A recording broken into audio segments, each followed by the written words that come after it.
It's a very good afternoon and a warm welcome to the National AIDS Council HIV and COVID-19 webinars. We are resuming these webinars after taking a short festive season and beginning of the year break.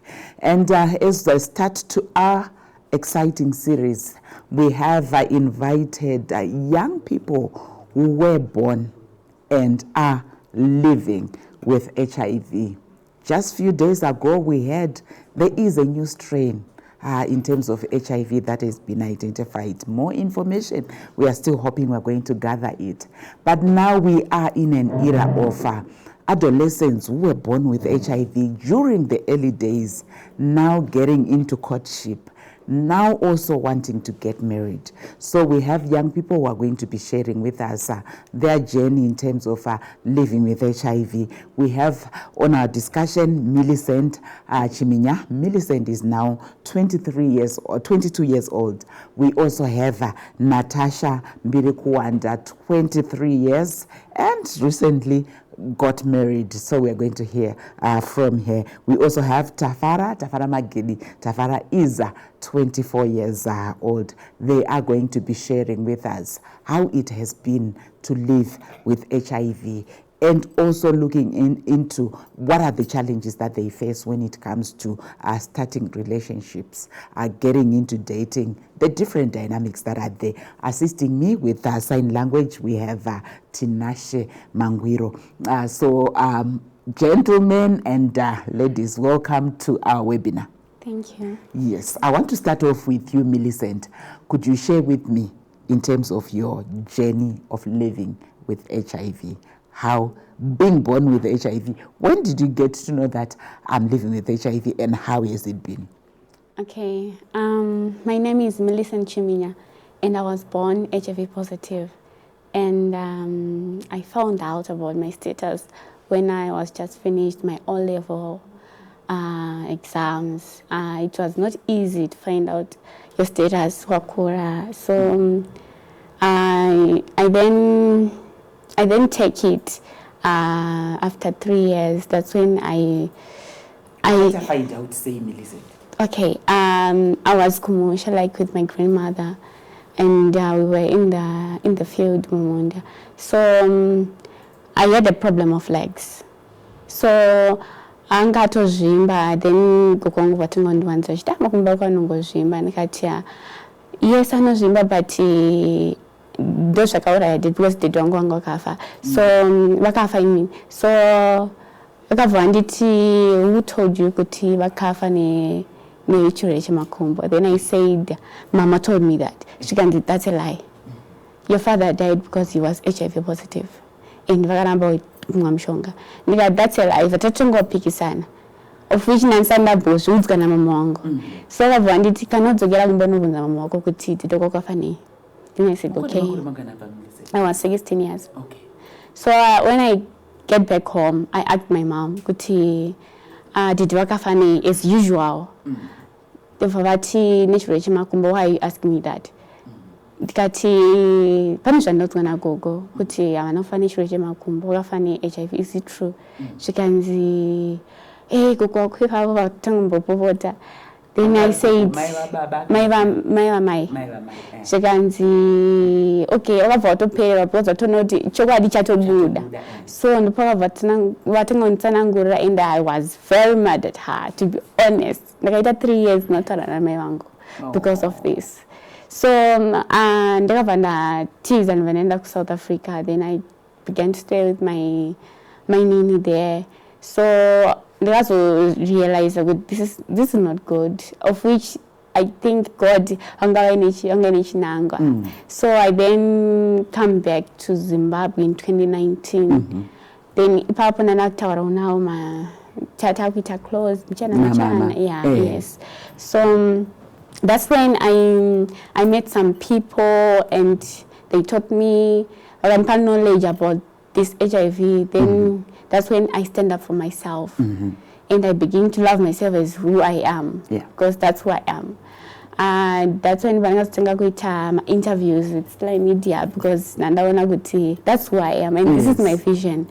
I want to break every stigmatization, discrimination, and every boundary of negative people and positive people. So that's who I am. Yeah. Tichazodzoka kwauri tochinyatsonzwa Natasha kuti in terms of kuzoenda treatment, are you on treatment, are you on what? Because wakasvika 16 years usuri kutombozviziva. Yes. Pane nyaya dzedisclosure dziri ipapo dzinoti dzinosanganikana vabereki and dzinonetsa vabereki kazhinji kacho. And iwewo semwana yasaying ndakambotsamwira mai angu. We'll come back to that. Tafara, share with us journey yako of being born and living with HIV. Okay, thank you very much. First of all, mine is kind of different. It's not like others, because I've dated a girl for over 6 years and she was positive. Yet I had an opposite status, which means I was negative and I'm still. So the point is that the journey wasn't that easy. You know that our community talks about people living with HIV and they are negative. So it's a matter of facing challenges when people are not, why is this young one or fit? And yet it's very difficult to accept and try to the disclosure and stuff. So the can tell the I was at school, I was doing Form 3, but then I met this girl and she was good, very good. She was good in what way? Tafara. In terms of appearance. Yeah, I just. Yeah. So I approached the family that time, which is over 6 months, under this generation. She was with 6 months, she go in one.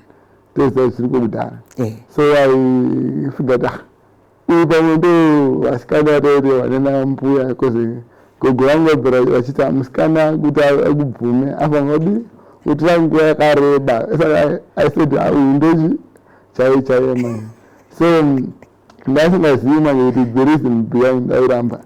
I catch my issues, my disclosure and stuff. So, we went for 2 years without knowing status and stuff. So, then comes the time with Anga, Pinda, my mother, Baba language. And that time I was in Form lower 5, the Form 5.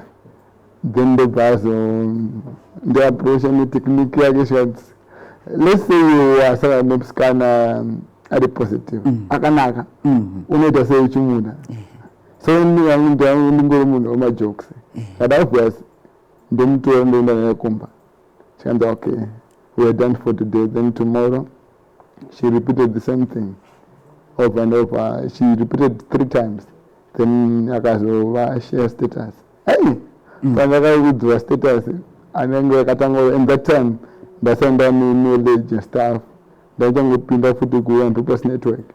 So the number of what is happening now? Then. Because without down the short counseling, then when 3 times added numbers, I can go to my suicide cases. You get entry number 24 by then.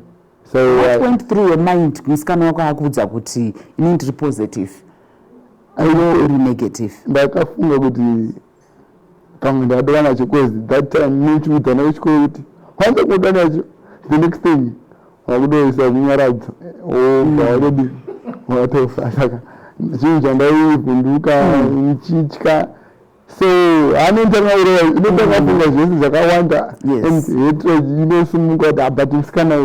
why. So this is accepted not that time. Yeah. So there's this time Pango on the proper Facebook page talk positive dating. I think that time we are very careful. Then we got the follow up. But you don't find the gap. But at times, am I going to accept this? Could you always accept? What if and I accept in the vanilla and barefoot? Yes. Of what a double pain. So ndakangozvigamuchira ndikati let me give it a try. So ndakangozama, then I came back to her. It's okay. So by then maybe rest of the time I'm family. Saka triangle futhi accept ndashibvu. Kuti ndadiwa nemunhu ari negative ari positive.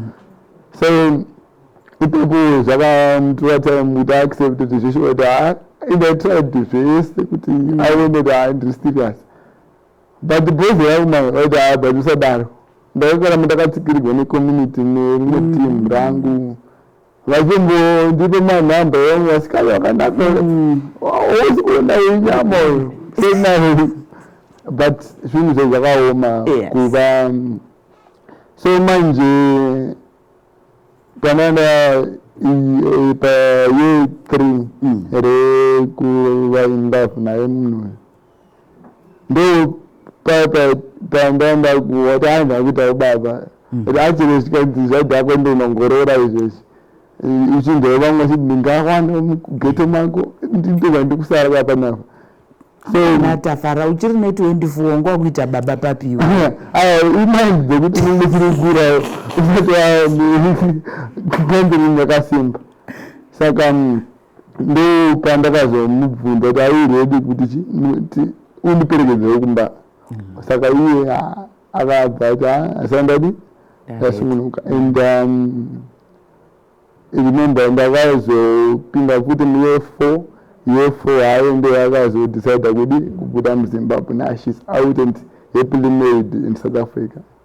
Akakusiya aiwa ndikuti situation yakakupressera vanhu vakayanga vane confusion kuti avasta avaserious angodonese rimwe team raboys rangofamba saka unfortunate enough she got married and she sent me my pictures, wedding and stuff.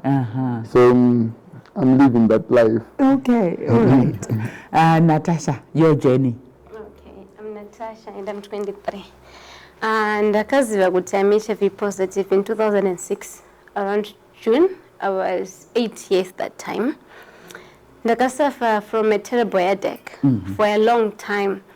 So this the organization engaged Povembo Tanga undibatsira kuti ndirapwe nditesese. That time ndansingambozoti chinonzi HIV positive. Ndengoziva kuti ndirongonwa mushonga.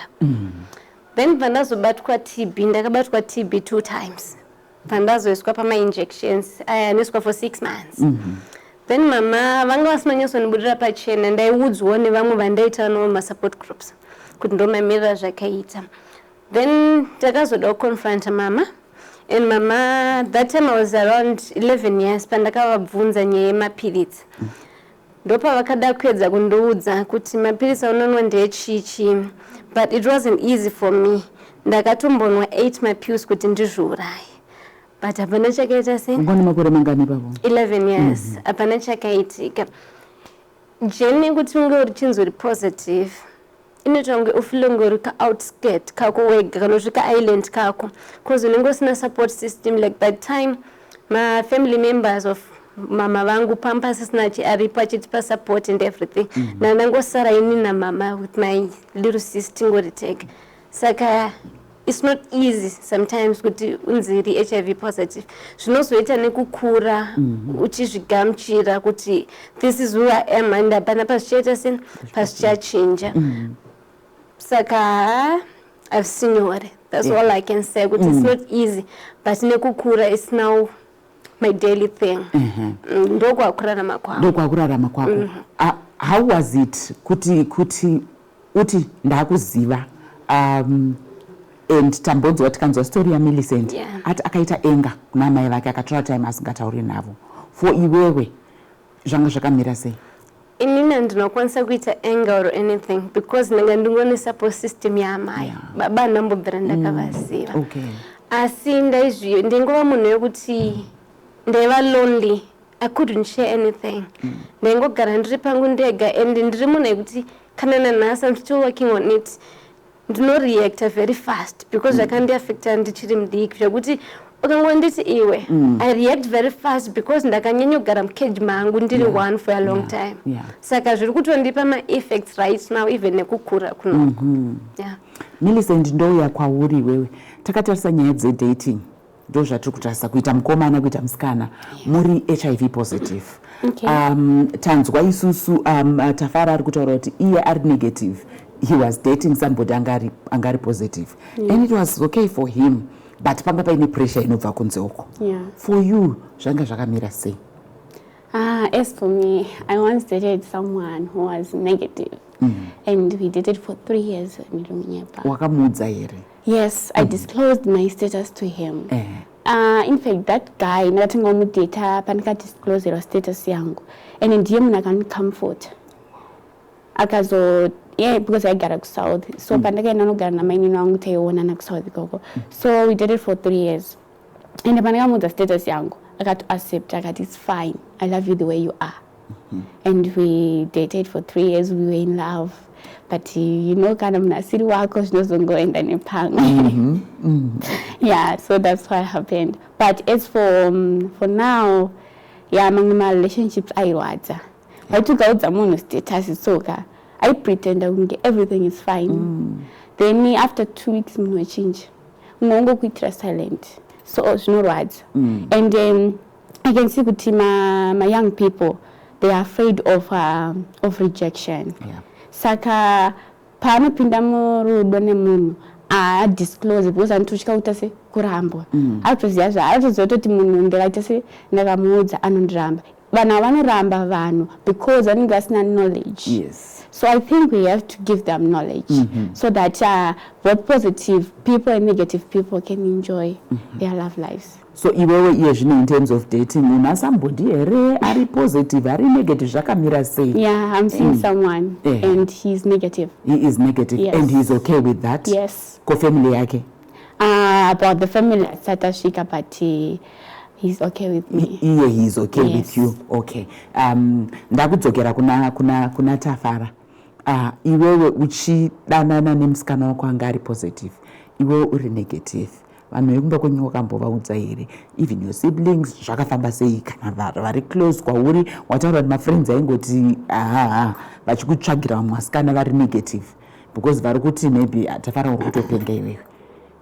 Alright, andinambozvaendavedza nekuti muona we are living in a society yekuti vanongoita zvakasiyana-siyana unenge uchitoenda muri kubva paposta unokwaningera zorora munhu ane utachiwana ende mai vako vakapopota vakarohwa saka unenge uchingenyaya idzodzo saka etime ndinenge yakukura ndakupapo nambota mandaaredi kunomuzivisa kumba kune hama dziri pedu vasivava mama nekuti so vavasingazviaccept ningondonei vanhu zvanokachitaura nenyaya dzakasiyana-siyana kudhiki vakazorora munhu anganotachiona vashaya kuti ndamadiya inotaurama ndikati ndinongomuya kuvaudza variza kuti mukomana but wanga uchimbotyawo here iwewe semunhu toda kuti unyatsotaura shuwa pane pawamboita fungo dzokuti ungati ini ndakutya kuti musikana wangu ari positive because zviri kutaurwa nevanhu stigma irimo musociety aunamboita mafears ako here mainsecurities ekuti oti is this a good decision kana kuti vakawandisa ndakumbozvifunda uri pafod so chero uchisikura mapictures saka nepicture rakuda anobvaroha obva wafunga zvese izvi so fiye yanga iri mahara kwandiri ndakatohedha ndikaistoka ndamba kuti mbotya dzemungo saka this somebody aizongouya usimbisa kuti chero zvakadaro mwangu kana munhu chimboda mayedu ndakakugadzira iwe ndanogara wanga hapana zvinoitika but at the same time anonenge chimboro unaye saka ndadiwa ready kuaccept that those are real life but no ndane ma-insecurities ako I'm glad wanyatsotaura chokwadi chako because that's the reality that's out there. Millicent akutaura kuti she's dating somebody that person ari HIV negative, she is HIV positive. Tine ma-dynamics that we face ma-families.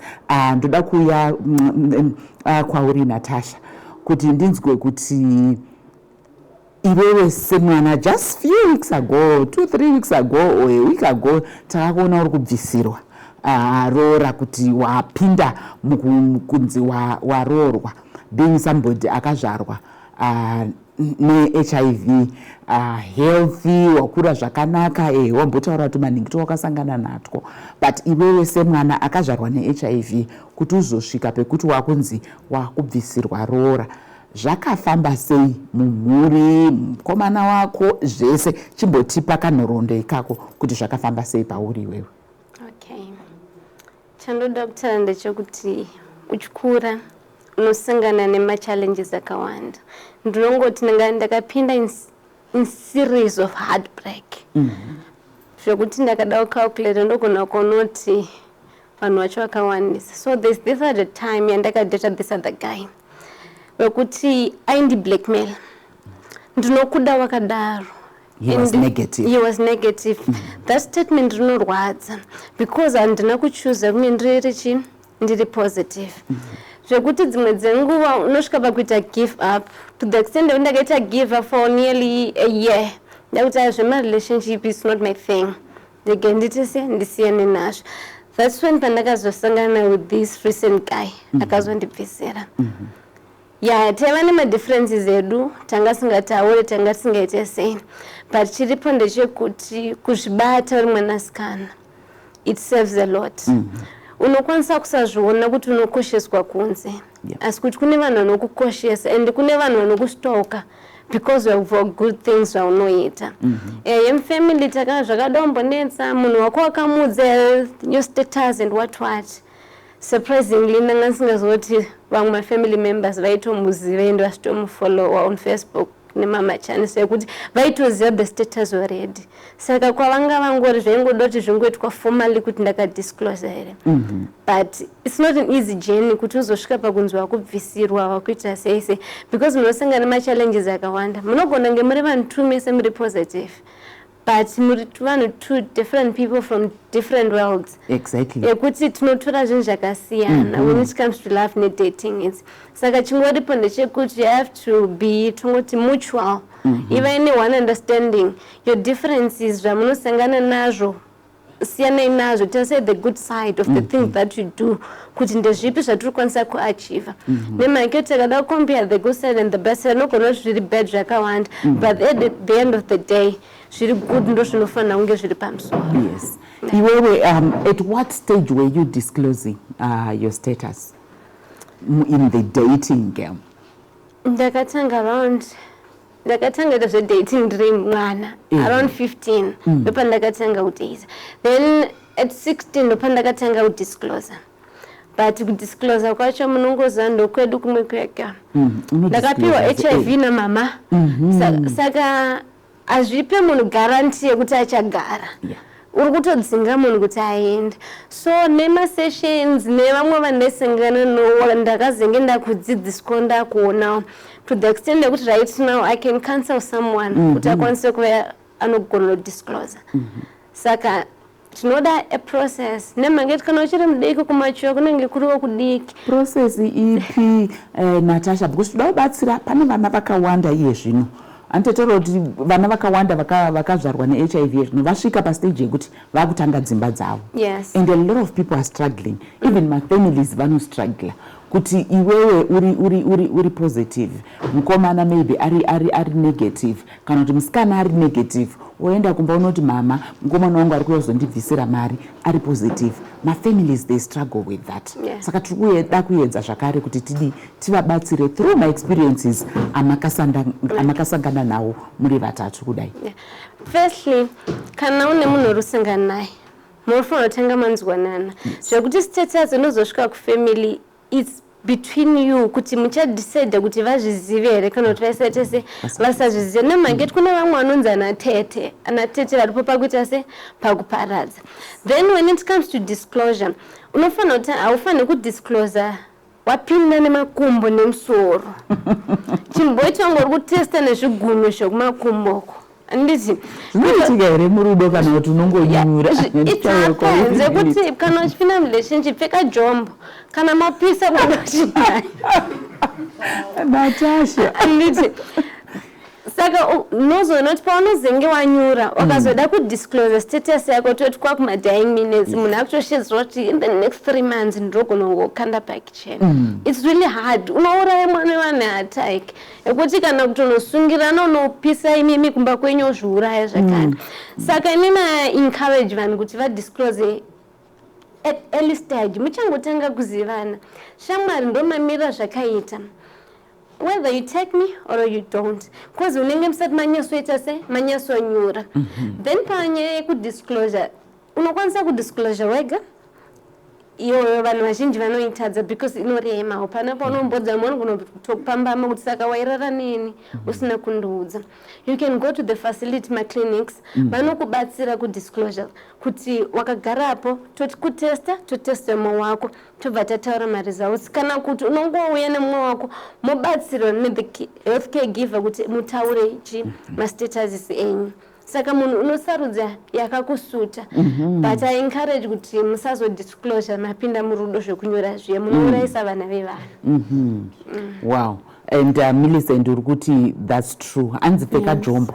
Yeah, ungopinza netsoka surface. Yes. Kuti status yako what disclosure usati wanyura musoro nemakumbo mu relationship. Titi explain from your experience. Okay, from my experience love is hard, sure. It's hard to find especially kune so positive. Yeah, it's hard because of rejections. I mean, so as young people who are experiencing love, who wants to get in love, I think what Natasha said is true. Pinane jombo, kana zaipa zapisa notiza. So as girls in Nango, nakamira girls especially. I would say kana wapinda murudo na munhu wako samanyire kuita sex. Tangu aziya munhu wako a little bit. Then no disclosure. Muita zima stages. Yes, kudanana for my years, zvakudhara, hanzi ndini zvakudhara. Kudanana for my years, hanzi ndingo chiri kuitei nemunhu. But unenge uchimuziva. Yeah, uchimunzwisisa. Aukwanisa kurora munhu usingazivi. Yes. So as girls, don't rush into sex. Fana makumba ako. And dzidza kutanga wazvimaintaina iwewe pachako. Kana uri kunzi ucharorwa neimba nemota, do that. Because hapana murume asingade mukadzi asina zvinhu zvake. So first as girls, maintain yourselves. Maintain your future and even a vision. Yeah, that's Tafara ndoda kudzoka kwauri iwewe ndiwe wakazoudzwa nemunhu mamu relationship tichienda mune zvaro zviri kutaurwa naNatasha naMillicent zvekunzi kurumidza kudisclose. Iwe pawakazoudzwa wanga wanyatsonyura here kana kuti zvazvichiri kutanga and iwe waratidza kuti wakaaccepta kungoti ndongokuda wakadaro but wabvazotaura kuti pandaimboutya futi, which shows kuti it's not easy kudata somebody ari positive iwe uri negative. Nyatsotisanangurira ipapo. Alright, like semambotaro papa kaipa kuti kupinda mumwoyo ngoti love yepatenda ejeku haisiku sometimes iri biased. Unongosati kwangezeza kuda ndinengura ndingosita mupeer pressure. So ukuende kunena muma risk yekuti udiko wakanyura usually ndo kunena early love sekuti ndinge chabotanga experiment relationship hausati wame experience yasingle ukadai mundai. Saka paunozoudzwawo kana wangapo family maira kurudo unenge zvinokuremera kuti ngozviaccepta but at the same time ungoti but chandaita nemunhu zvawanda tabvakure vamwe vanenge kuti tasvika ndo language yavo but it's thing yekuti zvinoita kuaccept at the end of the day. But anenge ari ma1 it's not easy. So iwewe paukangoti achikudza kuti ungade musikana aripo ungati iwe wanga wazviprocess here mubrain mako kana kuti pawakaaccepta wakanga usinganyatsofungi kuti uri kuitei and then later on ndobva wazorealize kuti ndo pandazvipinza apa? At first it ananguda zviza mubrain nekuti I would never had a discussion yakarekera kunyaya dzepositive livid stuff. So panga kuramba achingobvunza the same thing unombovaoneka brain kaiket but nemhaka yemunhu achita keeping on bringing the same issue. Is there any way or else because mungozati kauri kwasi kunongosira futi musikana wani oti pakuenda kuonekwa unonga kususpekta mwanhu ari mudhuze mangu oti pamwe this one ndo ari kuziva ari positive.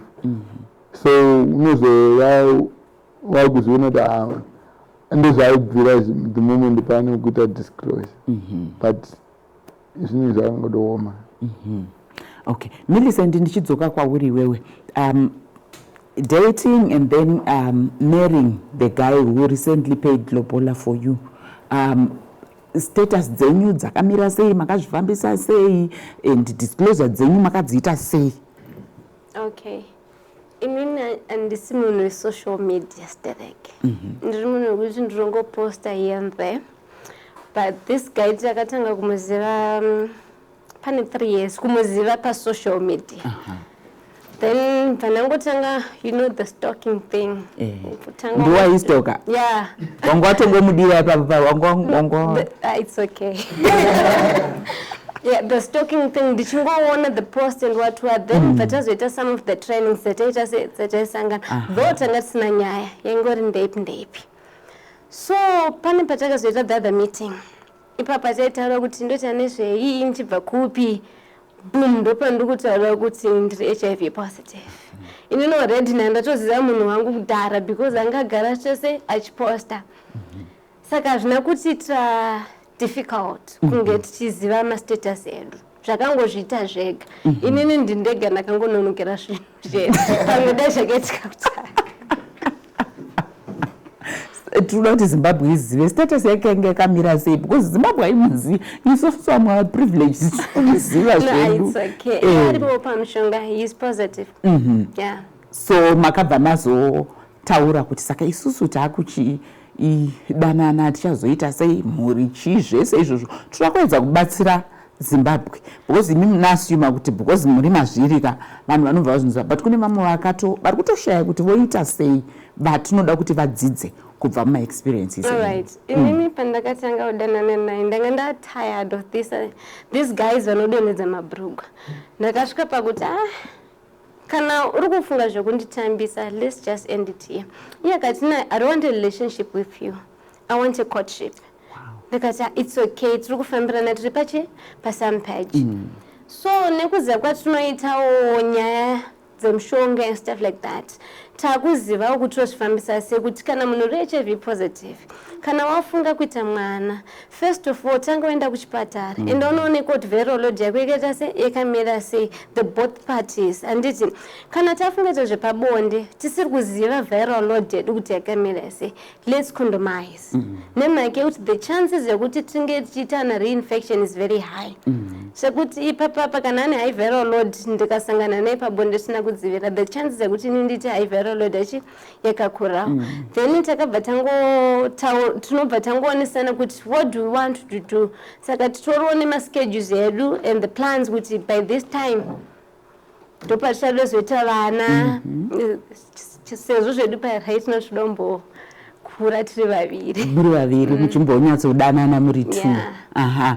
And ukataura nevana vechidiki vamwe vanoti it's easier for mukomana ari positive kuti ati ndiri kuuya kana nemusikana ari negative kana ndiri kuuya nemusikana ari positive but mhuri yemusikana kazhinji zvinenge zvichimbonetsa. Ungati pane machallenges amakamboita here between the two families ekuti vamwe vanenge vachiti aiwa hazviite even though uri positive but unokwanisa kuwana munhu ari negative kana kuti hazvina kutombotaurwa nezvazvo? Chatakangozvipa ndechekuti we are the ones who decide kuti family izive. So we decide kuti hatitombofana kuti family izive. It's between us. Kune varipo ma close family members like ana mama and very close ndo vanoziva. Vamwe vese no, they don't. But knowing Millicent and knowing your husband, muri vanhu vari very vocal. Yeah. So even vamuri kuti havazivi, like now we're having this webinar which is being broadcast everywhere. Yeah. Vanotoona vozviziva. And I know both of you muri quite open about your status. Yeah. Makangoti hamene henyu kana maziva ndikoko isusu we are not entertaining. I think that's much better kuti takazisiya zvakadaro kuti tinozvidisclose zvega because they are enemies of progress. Yeah. Not everyone is happy because uri kuita chinhu chakanaka. But the time endoda kunovaudza kuti mumwe wanga ari HIV positive fanira kudzoti kwashayei. Saka ndakutodzorwa mashure ini ndopandotanga kuona zvinokanganiswa nomwe wangu instead kuti nditase the good things zvaaita zvese. Saka vari kuona vachanzwa nevakanzwa. It's up to them to take it or leave it. All right. Millicent, coming back to you, ngatimbotashisa nyaya ye stigma kuma adolescents living with HIV, taking your tablets pese paunenge uri, even pekuti you are starting a relationship, dating yoyo watanga urufanwa watora mapiritsi nesa kudza kuti Millicent take your tablets na 4 pamwe wewe uneka dude kako ipapo hausati wasvika pekuti uchiri kuisa majomba yataurwa na Natasha kunzi unenge uchangopinda nemaninga hausati wanyatso disclose. Iyoyo that level of stigma kafiye kako zvinofamba sei pamazera enyu echidiki? That level of stigma ndopanonyanya kuita high viral loads. Because munhu anenge ari murudo nemunhu of which haana kumudisclosera ari kutotya.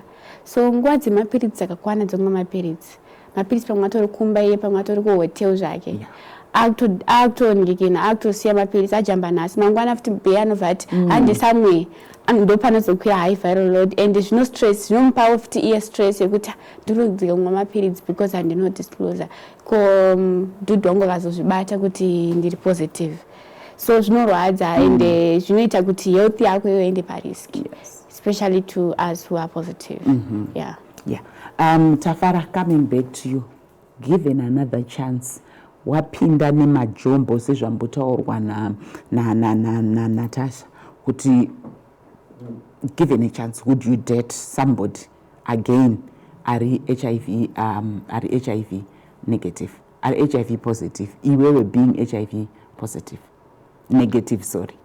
Well, this time I'm ready. I can take my job, my socks to somebody. What has changed? A lot of things, because my platform that been exposed to my programs, they National AIDS Council, already impacted with knowledge, unogora more so unogora 1 against 31. 31 but yet not we are now having information surrounded no are positive. But it's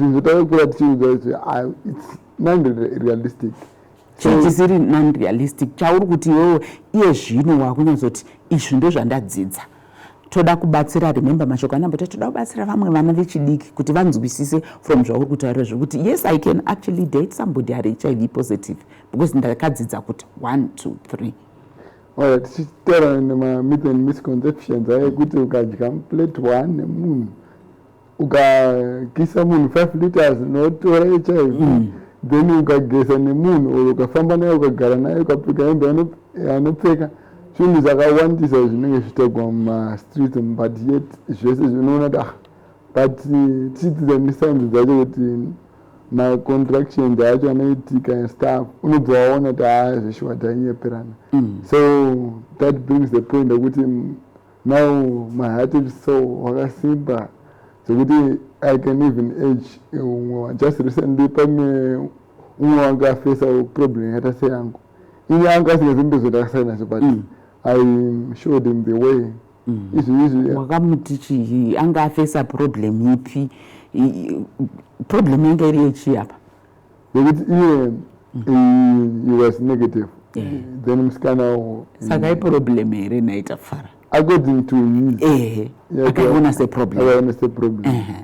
So ndikabva ndamuonesa ndikati even munhu ari musikana ari positive or negative, you can be my discordant couples morora mota mwana wenyari yoti nokuti at the end of the day ati alright listen, I'm accept ko mwana wangu achazova ane status yakatosiyana. So through these ma-sessions, ma-dialogue nema-platform dzakadai so unenge muchimushira kana pakati uchimushira ma-pages achiverenga. Now apa point yekuti akudaurora saka confusion manje achiri nayo haasati apinda saka tichakatoma nezvezvi. So kuedza kumuconvince. Yeah. So living life, like I say, it's hard to accept, but at the end of the day, whoever is watching can actually double. Natasha, ini munoshanda nevamwe vezera renyu who are living with HIV. Kana takatarisa getting into my relationships, even getting into marriage, aungati ma problems ariko kunze uko due to the misconceptions dzine vanhu, ma-myths ane vanhu, even issues stigma and discrimination contributing to those challenges anosanganiswa nema-adolescents living with HIV ndeapi? Okay, pachine ma-challenges akatwande. Yekutanga kudisclose chaiko, it's a challenge itself. Nemakoti I've seen nyore kuti ungochibudira mwe munhu pachena kuti am HIV positive angava mukomana kana kuti musikana. Yes. Then zvanga vichimbotaurwa naTafara zvekuti vanhu havasati vane information about HIV kana kuti vanayo the ignorant. Vamwe vachiri kubhilivha kuti ukagumana nemunhu ane HIV positive unoita positive. Ukaita say some of the things zvekuti ndezvekudhara. Yeah. Mishonga isati yapo and everything zvekuti right now it's a challenge yekuti ndogona kuona munhu wangu but ari kubva kubhikita uko asi achine pfungwa dzeikoko dzekuti ndikadya plate imwe chete naNatasha ndatone HIV. Yeah. Saka it's a challenge nanhasi zvekuti stigma yacho tinotoiona even kuma-healthcare workers anenge aripo toti pafacility. Yes. It's because haana kusangana nazvo. Haana munhu aisati aziva kuti ndiwe hama yangu akamboitwa positive kana kuti ari positive. Saka vanoramba vachitiisa kuside just because tiri vechidiki tine HIV, of which takatarisa vechidiki vazhinji hatina kukumbira kuita HIV. Takaita kupiwa ende kupiwa kwacho haisi yekuti vabereki vaida, inyaya yekuti that time yatakaberekwa isi kuma-1990s or 1998 kwanga kusina mushonga. Ndopainzi munhu pai sidhifu yako kana iri 500 hausati wakuenda pamushonga, tinozokuisa pamushonga ye-less than 100, of which is a challenge right now because vanhu vazhinji vanofunga tikati yekutsvaga. Sometimes hatina kutsvaga, takatongopiwa variko 1 or 2 vanotsvaga zva, but hapana munhu paanombonogogodha achiti ndikuda HIV. No. Zvinhu zvinongoitika. Yeah, zvinhu zvinongoitika. And Millicent, coming to you, nyaya ndambotaura yekuti tichadzoka kwairi your anger and resentment towards your mother. Wati wakaita 2 years usiri kutaura navo? 3 years. 3 years usiri kutaura navo, wakatsamwa kuti makandipa HIV. And Natasha from kuexplaina kwaari kuita ndikuti tinge chizi hapana mubereki anenge achimboda kuti ape mwana wake HIV. What was going through your mind pawakati these 3 years mai wangu handisi kuda kutaura navo? To be honest, nangofungidzira kuti vaindivanzira because I always ask her kuti mapirisi andinomwa ndi and she always tell me kuti ndechest because nandine problem yechest. So pandikazoziva kuti I was HIV positive, I take the blame to her because ndakavabvunza vakaramba vandiudza. So I take the blame from her and ndopanga ndakavatsamwira. Ndozvandakavatsamwira kuti why should you lie to me? Inini ndaifanira kuziva chokwadi nguva ichiripo. Ofichi kuchikoro unoziva kuti unenge uchimbofesa mastigmatization, chinhu unorwara hechi, ofichi body yangu zvainga ine tumwe unorwara. So ndingofungidzwa kuti ichest. So pandikazoita find out kuti HIV, I was mad at my mom. Yeah. I was very mad at her, but thank God kuti now we are mother and daughter thing again. Yeah. And now would you say wakasvika pastage yekuti unounderstanda kuti sometimes it's not easy for a parent to disclose to their child because vanenge vatoriwo vanenge vasitori settled ivo pachavo vari kutoshaura kuti ndomuudza sei mwana wangu. And sometimes as a parent you start blaming yourself kuti ndindadai mwana kuti unzwisise kuti whatever she was doing it's for your own good, vari kutraya kukuprotect semwana mudiki. Wakazosvika ipapo kuti uzvinzwisise sei? Yes, ndakazozvinzwisisa because of knowledge nekudzidziswa kwandaitwa nevamwe vangu my-health facilities vachinikansela, so ndakazotanga kuziva kuti no, it's not their problem. And it's not everyone's problem, because pachonaga ngorano chitrani chinango. Yes. And I think my situation is positive. It's God's way. It's nobody's problem or nobody's blame. So I forgive my mom, and that's not your problem. And I know Futiguti is not my dad's problem.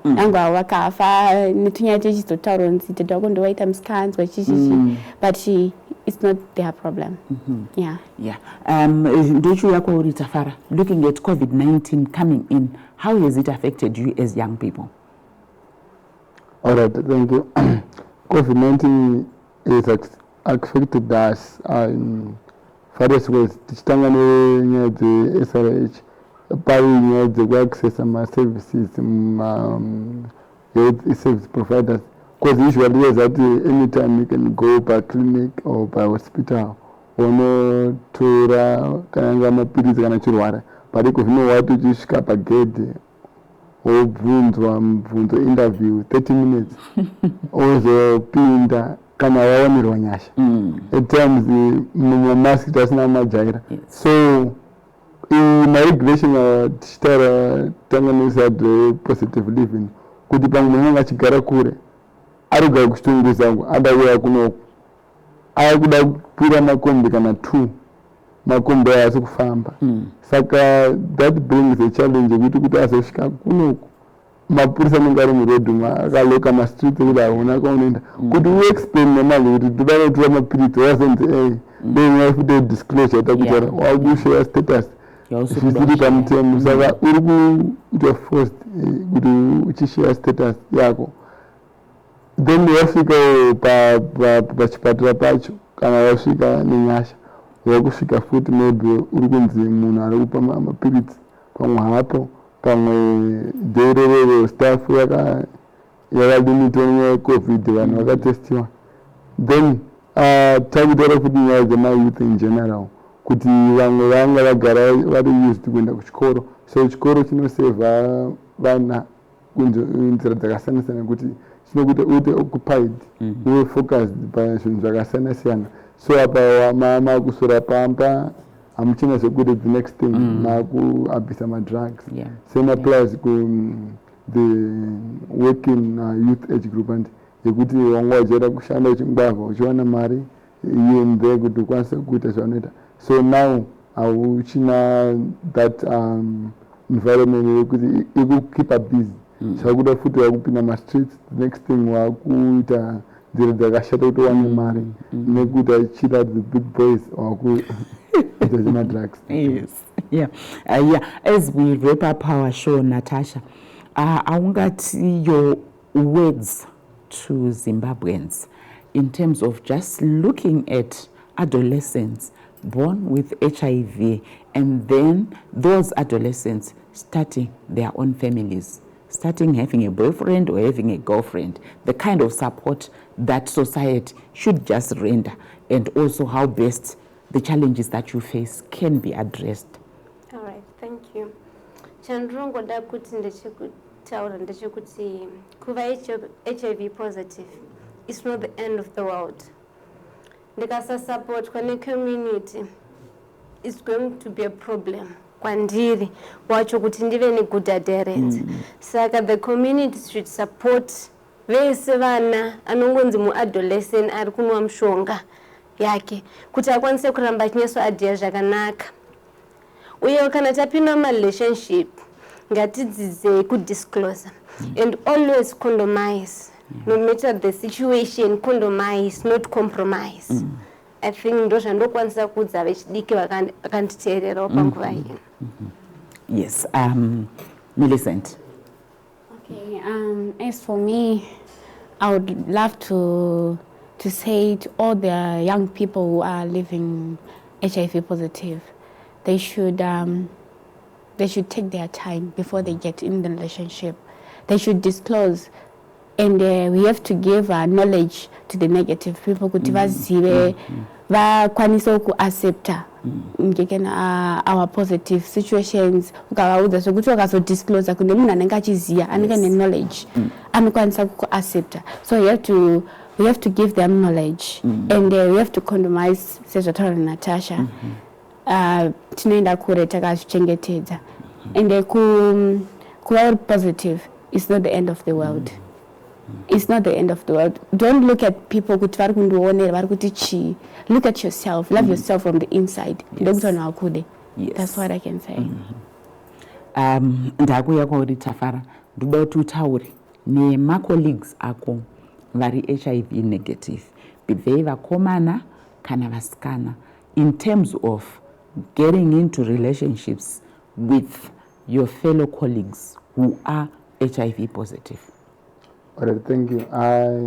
So I don't go to my colleagues out there. Whatever the situation, even it's hard to accept. Those are strong story. Kana wane munhu wako mude don't listen kune zvinotaura vanhu. But at the end of the day, unopesera waku masango chingotsvaka munhu. So if you have that someone, be the palace party, then spread love and care.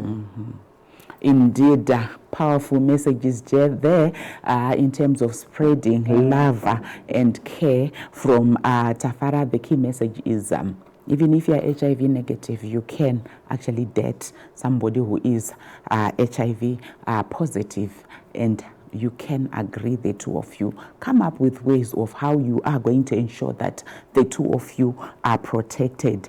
And key nuggets coming from Millicent is to young people to say, when you're getting into relationships, she is saying you need to take your time. Also, if you're HIV positive, also take that time to share knowledge with people who are HIV negative, so that you get to a common understanding. Those who might not be understanding will eventually get to understanding where you are coming from. And she also emphasized the issue of condomizing whenever you are going to indulge, and that was also emphasized by Millicent, who also spoke about the need to disclose your status. If you know that you are living with HIV, getting into a relationship with anybody, it's important that they get to know about your status and the need to condomize. She added that condomize and make sure you don't compromise. And key message that we are wrapping up the show with is being HIV positive is not the end of the world. We heard from the young people. They are living their lives happily and coping even with the virus. Until we meet again on Thursday, it's goodbye.